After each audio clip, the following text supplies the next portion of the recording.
স্বামী থাকা সত্ত্বেও জিয়ান নামের মাঝবয়সী এই মহিলা তার 2 মেয়েকে নিয়ে চীনের প্রত্যন্ত এক গ্রামে নিজের মা আর বোনের সাথেই থাকে। আর জিয়ানের স্বামী থাকে চাংচাও নামে চায়নার আরেকটা শহরে। আসলে পরিবারের অমতই জিয়ানকে বিয়ে করেছিল তার স্বামী, আর সেই কারণে এতগুলো বছর জিয়ানকে মায়ের বাড়িতেই থাকতে হয়েছে। তবে এবার সবকিছু বদলাতে চলেছে, কারণ তার স্বামী ঠিক করেছে থাইল্যান্ডে গিয়ে তারা সবাই একসাথে সেটেল হবে। তাই জিয়ানও আগামীকাল বাচ্চাদের নিয়ে চাংচাও শহরের উদ্দেশ্যে রওনা দেবে। যাওয়ার আগে শেষবারের মতো সবাই একসাথে ডাম্পলিং বানায়। এই ডাম্পলিং জিয়ানের মায়ের খুবই প্রিয় খাবার। ডাম্পলিং বানানো শেষ হতেই জিয়ানের এক আন্টি এসে তার হাতে একটা ফোন নাম্বার ধরিয়ে দেয়। নাম্বারটা তার কাজিন ইয়াংজিং এর, যে হংকং শহরে থাকে। যে কোনো প্রয়োজনে চাইলে জিয়ান যেন তার সাহায্য নিতে পারে। তো পরের দিনই জিয়ান বাচ্চাদের নিয়ে পৌঁছে যায় চাংচাও শহরে। স্টেশনে তাকে রিসিভ করতে আসে তার স্বামী মিস্টার হানজো। আর স্বামীর সাথে সে জীবনে প্রথমবারের মতো সেখানে তার শাশুড়িকেও দেখে। তবে শাশুড়ির কথা শুনে জিয়ানের মাথায় যেন আকাশ ভেঙে পড়ে। সে বলে, কয়েক বছর আগে আমার ছেলেকে থাইল্যান্ডের ধনী পরিবারের মেয়ের সাথে বিয়ে দিয়েছি। আমার ছেলে এখন নতুন স্ত্রীর ব্যবসা সামলানোর জন্য থাইল্যান্ডে থাকে। ওর স্ত্রীকে দেখাশোনার জন্য একজন কাজের লোকের প্রয়োজন। চাইলে তুমি সেই কাজ করার জন্য ওর সাথে থাইল্যান্ডে যেতে পারো। কথাগুলো শুনে চোখের পানি ধরে রাখতে না পেরে জিয়ান কান্নায় ভেঙে পড়ে। কারণ স্বামীর দ্বিতীয় বিয়ের ব্যাপারে সে কিছুই জানতো না। সে ভেবেছিল স্বামী আর সন্তানদের নিয়ে থাইল্যান্ডে গিয়ে সারা জীবন একসাথে কাটিয়ে দেবে, কিন্তু এখন হঠাৎ করে কি সিদ্ধান্ত নেবে কিছুই বুঝে উঠতে পারছিল না। এরপর হানজো তাদেরকে ওই শহরের ছোট্ট একটা রুমে এনে থাকতে দেয়। তো ওই দিন জিয়ান সবার জন্য ডাম্পলিং বানায়। আর খাওয়ার মাঝে হানজো জানিয়ে দেয় আগামীকালই সে থাইল্যান্ডের উদ্দেশ্যে রওনা হবে। তখন জিয়ান প্রথমবারের মতো প্রতিবাদ করে বলে, আমি শুধু তোমার আর তোমার পরিবারের সেবা করতে পারবো, তোমার স্ত্রীর কাজের লোক হওয়ার কোনো ইচ্ছে আমার নেই। এর চেয়ে ভালো হয় তুমি আমাদের নিয়ে হংকং শহরে সেটেল হও, দুজনে মিলে কাজ করব, বাচ্চাদের স্কুলে ভর্তি করাবো। কিন্তু হানজো জানিয়ে দেয় সে আগামীকালই থাইল্যান্ডে চলে যাবে। এই কথা বলেই সে ওদের একা ফেলে সেখান থেকে চলে যায়। বাচ্চারা পেছন থেকে ডাকলেও সে তাদের দিকে আর একবারও ফিরে তাকায় না। পুরোপুরি ভেঙে পড়া জিয়ান বুঝতেই পারছিল না এখন সে কি করবে। ফিরে গেলে তার মা সব শুনে ভীষণ কষ্ট পাবে। আবার এই অচেনা শহরে বাচ্চাদের নিয়ে সে কিভাবেই বা টিকে থাকবে। শেষমেশ জিয়ান সিদ্ধান্ত নেয় যা কিছু হয়ে যাক এই শহরে থেকেই সে জীবন যুদ্ধ শুরু করবে। আর তার প্রথমেই দরকার একটা কাজ। কিন্তু এখানকার ভাষা আলাদা হয়, কেউই ঠিকঠাক ভাবে তার কথা বুঝতে পারছিল না। শেষ পর্যন্ত এক বৃদ্ধ দম্পতির দোকানে গিয়ে সে কাগজে লিখে জানায় যে তার একটা কাজ দরকার। সেখানে তাকে প্লাস্টিকের ফুল বানানোর কাজ দেয়া হয়। মহিলাটি অবাক হয়ে দেখে জিয়ান এক দেখাতেই কাজটা শিখে ফেলেছে। তাই সে খুশি হয়ে তাকে কাজটা দিয়ে দেয়। সেদিন রাতভর জিয়ান জেগে কাজ করে সব ফুল ফিটিং শেষ করে পরদিন ভোরে জমা দেয় এবং বদলে পায় কিছু টাকা। তো পরের দিন রাতে সব কাজ শেষ করে সকালে জমা দিতে বের হওয়ার সময় হঠাৎ করে ছোট মেয়ে প্যাং অনেক অসুস্থ হয়ে পড়ে। বে নামের বড় মেয়েটা মাকে বলে, তুমি বোনের কাছে থাকো, আমি এগুলো দোকানে দিয়ে আসছি। কিন্তু বের হওয়ার পরে সে রাস্তা ভুল করে অন্যদিকে চলে যায়। এদিকে জিয়ান মেয়ের জন্য দুশ্চিন্তায় পড়ে দোকানে গিয়ে জানতে পারে বে সেখানে এসেছিল, কিন্তু অনেক আগেই চলে গেছে। শেষে জিয়ান বাড়ি ফিরে দেখে বে ঠিকই ফিরে এসেছে। আর মেয়েকে দেখে সে রেগে বকা দিতে শুরু করে। কিন্তু তখনই ছোট মেয়েটা জানায় আপু রাস্তায় হারিয়ে অন্যদিকে চলে গিয়েছিল আর রাস্তায় পড়ে পায়ে ব্যথা পেয়েছে। এই কথা শুনেই জিয়ানের রাগ মুহূর্তেই ভেঙে যায়। সে মেয়েটাকে শক্ত করে জড়িয়ে ধরে। তবে কিছুক্ষণ পরেই সেই দোকানের বৃদ্ধ দম্পতি ছুটে এসে জিয়ানকে জানায় এই এলাকায় পুলিশ চেকিং শুরু করেছে।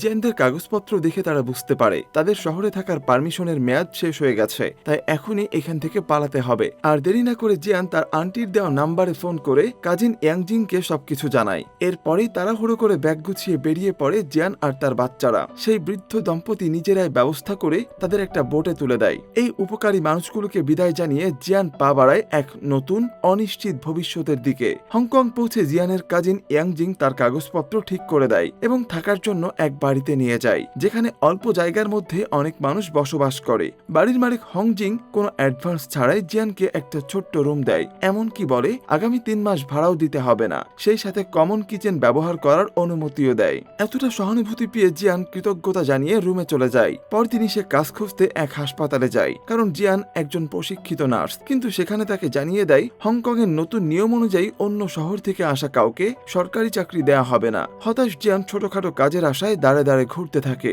শেষ পর্যন্ত এক রেস্টুরেন্টের বাইরে কর্মী নিয়োগের নোটিশ দেখে সে ম্যানেজারের কাছে গিয়ে বলে সে খুবই পরিশ্রমী আর সে যে কোনো কাজই করতে পারবে। তার কথা শুনে ম্যানেজার তাকে নিয়ে আসে রেস্টুরেন্টের পেছনে। ডিশ ওয়াশারের একটা পোস্ট খালি আছে জেনে জিয়ান কিছু না শুনেই কাজ করতে রাজি হয়ে যায়। তবে কিচেনের নোংরা অবস্থা দেখে তার মাথা ঘুরে যায়। তবে নিজেকে শান্ত করে সে প্রথমে ধুয়ে মুছে জায়গাটা পরিষ্কার করে নেয় এরপর কাজে লেগে পড়ে। বাড়ি ফিরে সে বড় মেয়ে বেকে জানায় সে চাকরি পেয়ে গেছে। প্রতিদিন ভোর 6টায় বের হতে হবে, তাই বে এই বোনকে নিয়ে ঠিক সময় স্কুলে যাবে। আসলে এর মধ্যেই জিয়ান তার 2 মেয়েকে স্কুলে ভর্তি করিয়েছে। চাকরির খবর শুনে বাড়ির মালিক ওংজি খুশি হয়ে জিয়ানের কাজিন ইয়াংজিংকে ফোন করে ডাকে। ইয়াংজিংও খুবই খুশি হয়, কিন্তু সে জানে এই সামান্য বেতনে থাকা খাওয়া আর বাচ্চাদের খরচ চালানো ভীষণ কঠিন হবে। তাই সে জিয়ানকে জানায় মালিকের স্ত্রী ডায়াবেটিক্সে আক্রান্ত, প্রতিদিন ভোরে ভ্যাকসিন দিতে হয়। জিয়ান যেহেতু একজন নার্স, তাই এই কাজটা সে করলে কিছু এক্সট্রা ইনকাম হবে। আর জিয়ান খুশি মনে রাজি হয়ে যায়। এরপর থেকে জিয়ানের দিন শুরু হয় ভোর 4টায়। প্রথমে সে তাদের ধর্ম অনুযায়ী মালকিন হংজির মূর্তির সামনে প্রার্থনা করে, তারপর ভ্যাকসিন দিতে যায় আর সেখান থেকে সোজা রেস্টুরেন্টের ডিশ ধোয়ার কাজে নেমে পড়ে।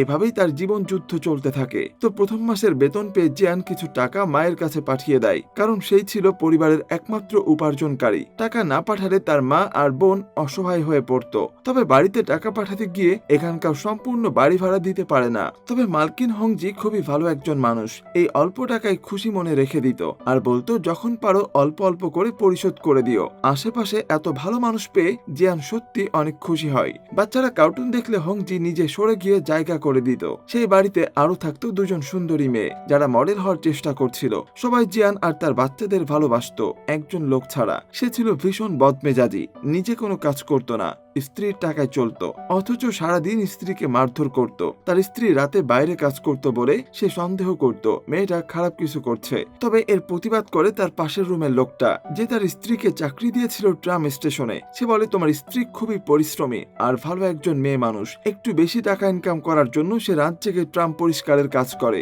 আর এই কথা শুনে জিয়ান নিচে নেমে এসে বলে সেও রাতে ট্রাম পরিষ্কারের কাজ করতে চায়। ভ্যাকসিন দেওয়া আর রেস্টুরেন্টের ডিশ পরিষ্কার করার পরেও জিয়ান বুঝতে পারে এই কাজগুলো করে তার পর্যাপ্ত টাকা হচ্ছে না, তাই তার আরো একটা কাজের দরকার। তো যাই হোক, পাশের লোকটা তাকে আশ্বস্ত করে বলে সে কাজের ব্যবস্থা করে দেবে। এদিকে উপরতলায় হঠাৎ করে তার ছোট মেয়ে প্যাং সেই বদমেজাজি লোকটার সাথে ধাক্কা খায়। লোকটা রেগে গিয়ে প্যাংকে মারতে শুরু করে। এই দৃশ্য দেখে বড় মেয়ে বে দৌড়ে গিয়ে তার মাকে ডেকে নিয়ে আসে। লোকটা তখন জিয়ান আর তার বাচ্চাদের উদ্দেশ্য করে বাজে বাজে কথা বলতে থাকে। এই কথা শুনে জিয়ান আর সহ্য করতে না পেরে লোকটার দিকে তেড়ে যায়। ঠিক তখনই মালকিন হংজি এসে মাঝখানে দাঁড়িয়ে জিয়ান আর বাচ্চাদের ছাড়িয়ে নেয় এবং লোকটাকে শেষবারের মতো কড়া ভাষায় সাবধান করে দেয়। এরপর জিয়ান বাচ্চাদের নিয়ে ছাদে চলে আসে। সেখানে প্যাং কাঁদতে কাঁদতে বলে তারা গরিব গ্রাম থেকে এসেছে আর তার মা রেস্টুরেন্টে ডিশ ধোয়, এই কারণে নতুন স্কুলের বন্ধুরা তাকে নিয়ে অনেক কথা বলে। এই কথা শুনে জিয়ান ভেতরে ভেতরে ভেঙে পড়লেও নিজেকে সামলে বলে আমরা এখানে নতুন বলেই মানুষ এমন কথা বলছে, আর খুব শীঘ্রই তোমার মা ভালো একটা চাকরি খুঁজে নেবে, তখন সবাই তোমাকে ভালোবাসবে। এরপর জিয়ান যখন বাচ্চাদের সাথে দুষ্টুমি করে তাদের মন ভালো করার চেষ্টা করছিল, ঠিক তখনই একজন লোক ছাদে এসে জানায় সে এই ছাদের চিলেকোঠায় থাকে। এই কথা শুনে জিয়ান ভদ্রভাবে ক্ষমা চেয়ে চলে যেতে চাইলে লোকটা বলে যখন খুশি তোমরা ছাদে আসতে পারো। এরপর সে নিজের পরিচয় দেয়, তার নাম জ্যাং, তবে সবাই তাকে আঙ্কেল ডেজার্ট বলে ডাকে। বাচ্চারা কৌতূহলী হয়ে জিজ্ঞেস করে কেন এমন নামে ডাকা হয়। জ্যাং বলে আমি মিষ্টি জাতীয় খাবার বিক্রি করি, এই কারণে আমার নাম হয়ে গিয়েছে আঙ্কেল ডেজার্ট। এই বলে তাদেরকে ডেজার্ট খাওয়ানোর আমন্ত্রণ জানায় আর জিয়ান ও তার মেয়েরা তার জিনিসপত্র এগিয়ে দিতে সাহায্য করে। এদিকে নতুন বছরের আগমন উপলক্ষে হংকং শহরে ধীরে ধীরে উৎসব মুখর হয়ে ওঠে।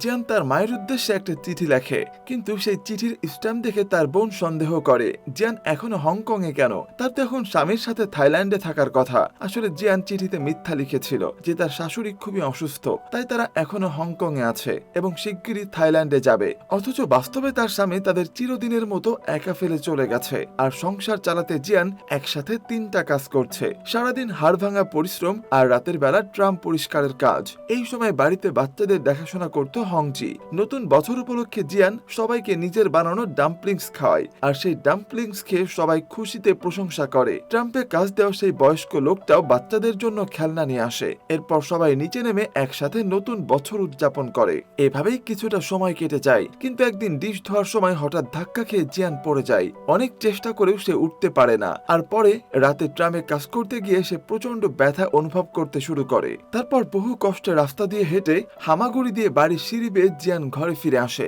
মায়ের এই অবস্থা অবস্থা দেখে বাচ্চারা দৌড়ে সবাইকে ডেকে আনে আর হংজি তাকে দ্রুত হাসপাতালে পাঠিয়ে দেয়। ডাক্তার জানায় তার মেরুদণ্ডে ফাটল ধরেছে, এত পরিশ্রমের কাজ সে আর করতে পারবে না, আর কয়েকদিন হাসপাতালে বিশ্রামে থাকতে হবে। তখন জিয়ান কাপা কাপা গলায় বলে, ব্যথা কমানোর ঔষধ দিয়ে দিন, আমার দুটো সন্তান আছে, কাজ না করলে তারা না খেয়ে থাকবে। তবুও তাকে কয়েকদিন হাসপাতালে থাকতে হয়, আর সেই সময়ও হংজি তার বাচ্চাদের দেখাশোনা করে। এরপর বাড়ি ফিরলেও বহুদিন সে ঠিকভাবে চলাচল করতে পারে না। নিয়ম অনুযায়ী রেস্টুরেন্টে থেকে চিকিৎসা খরচ বাবদ কিছু টাকা পাওয়ার কথা ছিল, আর এই দুর্দিনে সেই টাকাটা পেলে অন্তত কিছুদিন সংসার চলতো। কিন্তু ম্যানেজার সরাসরি না করে দেয়, সে কোনো টাকা দেবে না, উল্টো অসুস্থতার ভান করে থাকা লোভী বলে তাকে অপমান করে। এদিকে সেই বয়স্ক লোকটা জানায় ট্রাম্পের মালিক সিদ্ধান্ত নিয়েছে অন্য শহর থেকে আসা বহিরাগতদের আর কাজে রাখা হবে না। ফলে রাতের ট্রাম্প পরিষ্কারের চাকরিটাও চলে যায় জিয়ানের। সব মিলিয়ে সে চরম হতাশা আর দুর্ভোগে পড়ে যায়, এমনকি বাচ্চাদের খাওয়ানোর মতো টাকাও তার হাতে থাকে না। এই অবস্থায় জিয়ান সিদ্ধান্ত নেয়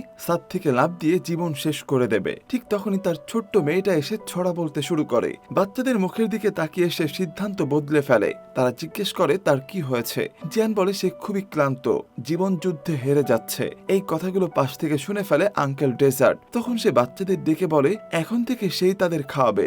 এই কথা শুনে জিয়ান চরম কৃতজ্ঞতায় কান্নায় ভেঙে পড়ে। এরপর আঙ্কেল ডেজার্ট তাদের জন্য রান্না করে নিজের সুস্বাদু ডেজার্ট খাওয়ায়। তখন জিয়ান জিজ্ঞেস করে তিনি এসব কোথায় বিক্রি করেন। সে বলে সমুদ্র বন্দরের সামনে। তো পরদিন ভোরবেলা আঙ্কেল ডেজার্ট জিয়ানকে নিয়ে যায় সেই সমুদ্র বন্দরে এবং বলে প্রতিদিন ভোর 6:30টার দিকে এখানে মানুষ জড়ো হয়। Fried chicken, fish ball, soup সহ নানা খাবার বিক্রি হয়, কিন্তু কেউ ডাম্পলিং বিক্রি করে না। তুমি খুব ভালো ডাম্পলিং বানাতে পারো, তাই তার এই ব্যবসাটাই শুরু করা উচিত। আঙ্কেল ডেজার্টের এই আইডিয়া অনুযায়ী জিয়ান প্রথমে নিজের রিং বিক্রি করে, তারপর উকিলের সাহায্যে রেস্টুরেন্টের ম্যানেজার কাছ থেকে প্রাপ্য টাকা বুঝে নেয়। পরদিন আঙ্কেল ডেজার্ট তাকে আবার সঙ্গে করে নিয়ে আসে। তারপর তারা চলে আসে পুরনো মালামাল ক্রয় বিক্রির বাজারে। সেখান থেকে জিয়ান একটা পুরনো কাঠ কিনে নেয়। এরপর ডাম্পলিং বানানোর জন্য দরকারি সব জিনিসপত্র জোগাড় করে, মাংস আর ডিমও কিনে ফেলে। তো যাই হোক, পরদিন ভোরবেলা সে আবার চলে আসে সেই সমুদ্র বন্দরে। আঙ্কেল ডেজার্ট সেখানে থাকা সবার সাথে জিয়ানের পরিচয় করিয়ে দেয়। কিছুক্ষণ পরে কাস্টমারের ভিড় শুরু হয়।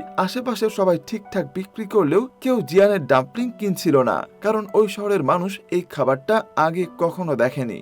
আর জিয়ান নিজেও খুব একটা কনফিডেন্ট ছিল না। ঠিক তখনই পুলিশ এসে সবাইকে তাড়িয়ে দেয়। জিয়ান কারণ জানতে চাইলে আঙ্কেল ডেজার্ট জানায় তারা আসলে টার্মিনালের ভেতরে, যেখানে মানুষের চলাচল বেশি, সেখানে দোকান বসানোটা নিয়মের বাইরে, তাই পুলিশ মাঝে মাঝে এসে তাদের তাড়িয়ে দেয়। কিন্তু ততক্ষণে জিয়ানের একটা ডাম্পলিংও বিক্রি হয়নি। এরপর তারা বাজারে চলে আসে। অনেক রাত পর্যন্ত দাঁড়িয়ে থাকলেও সেখানেও কেউ তার কাছ থেকে কিছুই কেনে না। একসময় সে খেয়াল করে ডাম্পলিংগুলো নষ্ট হয়ে গেছে, তাই বাধ্য হয়ে সবগুলো তুলে ডাস্টবিনে ফেলে দেয়। জিয়ান নিজের কান্না আর ধরে রাখতে পারে না। তার মনে হতে থাকে সব পরিশ্রম যেন বৃথা গেল। বাড়ি ফিরে দেখে বাচ্চারা এখনো ঘুমায়নি। সে তাদের একটু বকাঝকা করে ঘুমাতে পাঠায়। এরপর হতাশ হয়ে বাইরে তাকিয়ে থাকলে হংজি বুঝে যায় জিয়ানের ব্যবসা একদমই ভালো যায়নি। তখন হংজি তাকে ডিনারের জন্য ডেকে নিয়ে বলে, আমিও তোমার মতো শূন্য থেকে শুরু করেছিলাম। তোমার মতোই আমার স্বামীও আমাকে একা ফেলে চলে গিয়েছিল, আর আসছিল তোমার ব্যবসার প্রথম দিন। কেউ একদিনেই সফল হয় না, তাই চেষ্টা করে যাও। আমি বিশ্বাস করি তুমি সফল হতে পারবে। প্রয়োজনে আমাকে তোমার অ্যাসিস্ট্যান্ট হিসাবে রাখো। আমার কর্কশ কণ্ঠস্বর দিয়ে সব কাস্টমার ডেকে নিয়ে আসবো। এই খারাপ সময়ে এমন একজন সাপোর্টার পাশে পেয়ে জিয়ান নিজেকে ধন্য মনে করে। পরদিন সে আবারও ডাম্পলিং বিক্রি করতে আসে। অনেকক্ষণ পর কয়েকজন স্কুল স্টুডেন্ট এসে তার ডাম্পলিং খেতে চায়। জিয়ান প্রচন্ড খুশি হয়ে সার্ভ করে। একটু খেয়ে তারা খাবারের অনেক প্রশংসা করতে থাকে। এত প্রশংসা শুনে জিয়ান খুশিতে আত্মহারা হয়ে যায়, আর এসব দেখে আঙ্কেল ডেজার্টও ভীষণ আনন্দিত হয়। তো কিছুক্ষণের মধ্যে সেখানে অনেক কাস্টমার জড়ো হয়ে যায়। কাস্টমারের ভিড়ে জিয়ান যখন একেবারে ব্যস্ত হয়ে পড়েছে, ঠিক তখনই আবারও পুলিশ চলে আসে। এদিকে পুলিশ দেখে সব স্ট্রিট ফুডের দোকানদার পালাতে শুরু করে। দোকান বন্ধ করার সময় জিয়ানের একটা পাত্র নিচে পড়ে যায়, তবে একজন অফিসার সেটা তুলে দিয়ে তাকে দ্রুত চলে যেতে বলে। এরপর একদিন এক বয়স্ক লোক ডাম্পলিং খেতে খেতে বলে, তোমার ডাম্পলিং এর টেস্ট ভালো, তবে আরেকটু ভালো করতে হবে। ময়দা দিয়ে বানানো স্কিনটা একটু বেশি মোটা, এটাকে আরো পাতলা আর স্মুথ করতে হবে। কিন্তু এটা কোনো বিষয় না, স্ট্রিট ফুড কখনো পারফেক্ট হয় না। কিন্তু এই কথাটা জিয়ান খুবই সিরিয়াসলি নেয়। তাই বাড়িতে ফিরে সে পাতলা স্কিনের ডাম্পলিং বানানোর চেষ্টা করে, তবে বাচ্চারা খেয়ে জানায় তেমন কোনো পরিবর্তন হয়নি। এরপর সে বারবার করে চেষ্টা করতে থাকে, আর প্রতিবার খাবার টেস্ট করানোর জন্য হংজির কাছে নিয়ে যায়। তবুও কিছুতেই পারফেক্ট হচ্ছিল না। শেষমেশ নিজের আইডিয়া অনুযায়ী সে লবণ মেশানো পানি ব্যবহার করে, আর এবার তার ডাম্পলিং আগের চেয়ে অনেক বেশি টেস্টি আর প্রায় পারফেক্ট হয়ে যায়। এভাবেই ধীরে ধীরে তার বিক্রি বাড়তে থাকে, আর কয়েকদিনের মধ্যে সে এলাকায় তার ডাম্পলিং এর সুনাম ছড়িয়ে পড়ে। এরপর একদিন সে এলাকায় ডন সাঙ্গপাঙ্গ নিয়ে সেখানে হাজির হয়। সে জানায় এখানে ব্যবসা করতে হলে প্রতি মাসে চাঁদা দিতে হয়। তখন গুন্ডাদের একজন জিয়ানের মেয়েকে ধরে নিয়ে যেতে চাইলে জিয়ান প্রচন্ড রেগে যায় এবং ছুরি তুলে নেয় তাকে মারার জন্য।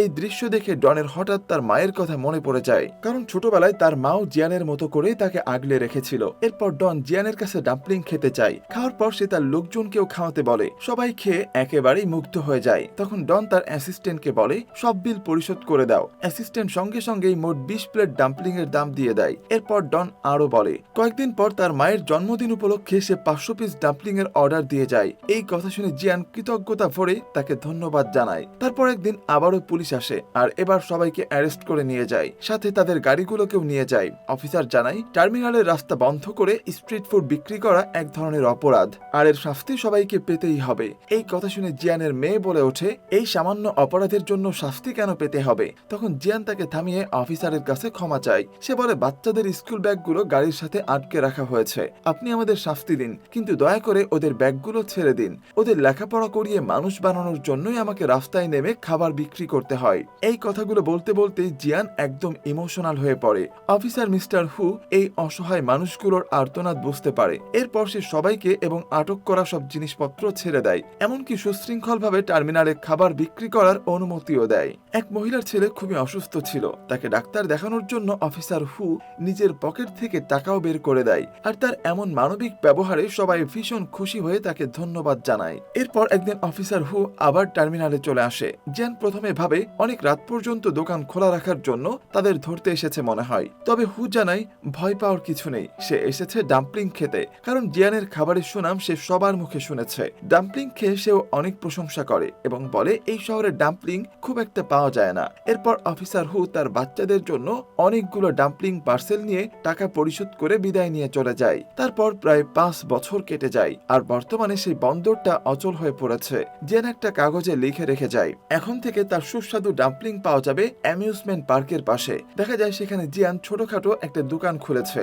আর তার ডাম্পলিং এর জনপ্রিয়তা আগের চেয়ে আরো বেড়েছে। লোকজন লাইন ধরে দাঁড়িয়ে থাকে, এমনকি একদিন একজন জাপানিজ লোকও আসে, সেও বাকিদের মতো এই ডাম্পলিং এর ফ্যান হয়ে যায়। এরপর একদিন জিয়ানের আবার দেখা হয় অফিসার হু এর সাথে। সে বাচ্চাদের নিয়ে নুডলস খেতে বের হয়েছিল। জিয়ান জানায় এখন সে নতুন দোকান খুলেছে আর এই বলে তাদের দোকানে নিয়ে আসে। তারপর আরেকদিন অফিসার হু এবং তার বাচ্চাদেরকে জিয়ান নিজের বাড়িতে ইনভাইট করে। সেখানে হু এর মেয়ে বলে মা চলে যাওয়ার পর সে এত টেস্টি খাবার আর কখনো খায়নি। আসলে হু এর স্ত্রী তাকে ছেড়ে চলে গিয়েছিল। এরপর কয়েকদিন পর হু আবারও জিয়ানের দোকানে আসে, এবার হাতে একটা ফর্ম নিয়ে। সে মূলত নিজের বাচ্চাদের আর জিয়ানের বাচ্চাদের একসাথে সুইমিং ট্রেনিং সেন্টারে ভর্তি করাতে চায়। তারপর আরো 1 বছর কেটে যায়। দেখা যায় জিয়ান বাচ্চাদের নিয়ে নিজের গ্রামের বাড়িতে গেছে। এতদিন তার মা জানতো জিয়ান সরকারি হাসপাতালে চাকরি করছে আর স্বামী ও শাশুড়ির সাথে হংকং শহরে বসবাস করছে, কিন্তু এই প্রথম তার মা জানতে পারে যেদিন জিয়ান বাড়ি থেকে বের হয়েছিল সেদিনই তার স্বামী তাকে ছেড়ে চলে যায়। এরপর বহু চড়াই উতরাই পেরিয়ে আজ সে নিজের একটা ব্যবসা দাঁড় করিয়েছে। এসব শুনে তার মা অঝরে কান্না শুরু করে। তারপর আরো কিছু সময় কেটে যায়। সারাদিন ডাম্পলিং বানিয়ে হাতে ব্যথা নিয়ে বাড়ি ফিরলে হংজি তার হাত মেসেজ করে দিত।